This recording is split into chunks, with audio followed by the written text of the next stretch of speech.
Hello दोस्तों, कहानियों के इस सफ़र में मैं हूँ आपकी हमसफ़र मोहिनी। दोस्तों, क्या आपको मालूम है भगवान श्री कृष्ण ने अपनी सबसे छोटी उंगली पर ही गोवर्धन पर्वत को क्यों उठाया था? चलो मैं आपको बताती हूँ। हुआ यूँ कि जब इंद्रदेव के प्रकोप से गोकुल वासियों को बचाने के लिए भगवान ने गोवर्धन पर्वत उठाने की सोची, तो उन्होंने अपनी 5 उंगलियों से पूछा कि मैं आप में से किस पर गोवर्धन पर्वत को उठाऊं।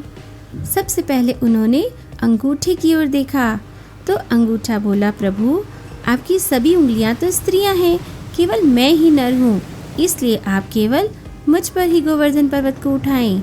इसके बाद प्रभु ने तर्जनी की ओर देखा।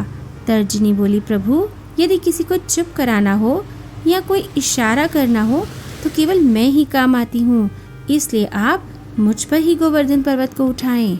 उसके बाद प्रभु ने मध्यमा की ओर देखा तो मध्यमा बोली, प्रभु आपकी सारी उंगलियों में से मैं सबसे बड़ी उंगली हूँ और शक्ति में भी सबसे ज्यादा हूँ, इसलिए आप मुझ पर ही गोवर्धन पर्वत को उठाएं।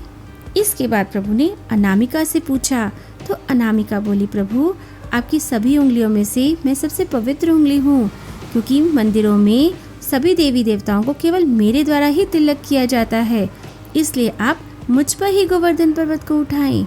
इसके बाद प्रभु ने कनिष्ठा की ओर देखा।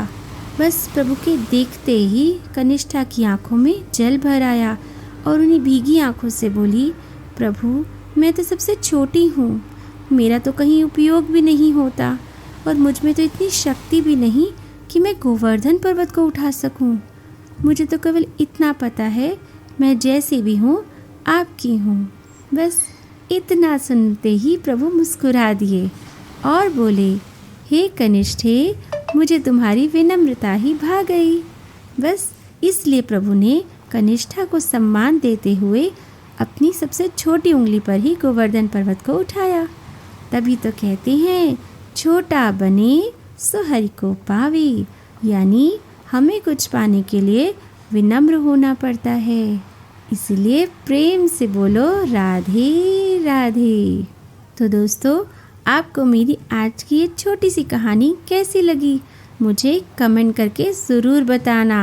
अच्छी लगी हो तो लाइक करना, अपने फ्रेंड्स के साथ शेयर भी करना, और अगर मुझे दोबारा सुनना चाहते हो तो सब्सक्राइब करना, ताकि कहानियों के इस सफ़र में मैं आपकी हमसफ़र हमेशा बनी रहूं। आपकी मोहिनी।